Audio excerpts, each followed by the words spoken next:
आसतु pizza बनैबा। Pizza बनैबा पाई मु 200 ग्राम मैदा नेइछि।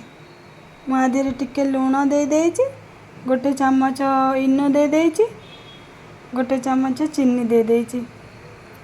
चीनी देला परे 2 बड़ चमच तेल दे देइछि। तेल देला परे आमे कोन करबा आरो गोटे डो प्रस्तुत करबा पानी देके चकुड़ीबा को भल भाबरे आको 5 मिनिट आमे चकुड़ीबा। 5 मिनिट चकुड़ीला परे आको कोन करिया कवर करी रखि देबा। एठी आमे कैप्सिकम काटी नबा। कैप्सिकम टमाटो भी काटी नेबे। ए परी गोल गोल सब काटी नेबे। प्याज को भी गोल गोल करके काटी नेबे। प्याज काटिला परे पनीर 200 ग्राम को 100 ग्राम काटी नेछि। पनीर रे लूण हळदी लंका गुंड देकी आको कोन करबा आमे गोळे की रखिबा। भल भाबे आको गोळे देबे, गोळे की रखिबे। जो डूटा नेथिले आमे आउ टिके ताको भल भाबे चकुड़ दे करी एटी गैस रे फ्लेम को ऑन करी करी एटी मु जो चीज बटर नेथिली आ एटी कैप्सिकम प्याज टमाटो जो नेथिली पनीर आको सब एटी सजे की रखिछि। ता भितरे आमे कोन करछि बटर मु दे देइछि। बटर देला परे ए पनीर को आमे कोन करबा एबे भाजी नबा। पनीर को मु 5 रु 10 मिनिट आको गोळे की रखिथिली। पनीर हल्का फ्राए हो गले आमे काढ़ी नबा। तापरे एटी टिके बेलना रे आमे लगे दबा मैदा। मैदा लगे दे के आको बेली चलीबा। आको रुटी रो बड़ शेप रुटी रो कर देबे।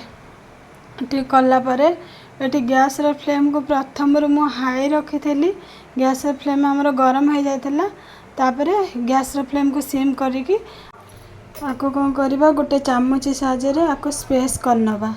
स्पेस कला परे 2 चमच पिज्जा सॉस दे दे के आको स्प्रेड कर नबा। स्प्रेड कला परे आको कोन करबा चीज आमे दे देबा 2 रु 3 चमच।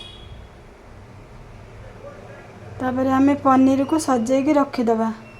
पनीर को सजेला परे टमाटो पीसेस गोडा दे देबा। टमाटो देला परे पुनी पियाज पीसेस गोडा को ए परी सजे के रखिबा। आको सब देला परे हम जो कैप्सिकम काटी थिले आको सब ए परी सजे के दे देबा। तापरे आउ किछि जो पनीर मु रखी थिली ता ऊपर हमें आउ टिके सजे के दे देबा। तापरे आउ 2 चम्मच अधेरे हमें दे देबा चीज। चीज देला परे गैस रे फ्लेम को सेही बडी सिम रखि थेबे। आको 20 मिनिट पर्यंत आको रखिबे। 20 मिनिट हे गलाइ मु एबे चेक करी के देखुची। देखंतु ये केते सुंदर भाबरे हे गलानी हमरो। या पर चिली फ्लेक्स दे देबे। ये पूरा डोमिनोस पिज्जा भली लागिबो। देखंतु मु आरो गोटे पीसेस काटी नेइची। आपण घरे ट्राई करी के देखंतु बढ़िया लागिबो निश्चिंत। वीडियो भल लागुथिले लाइक शेयर सब्सक्राइब करिवे। जय जय।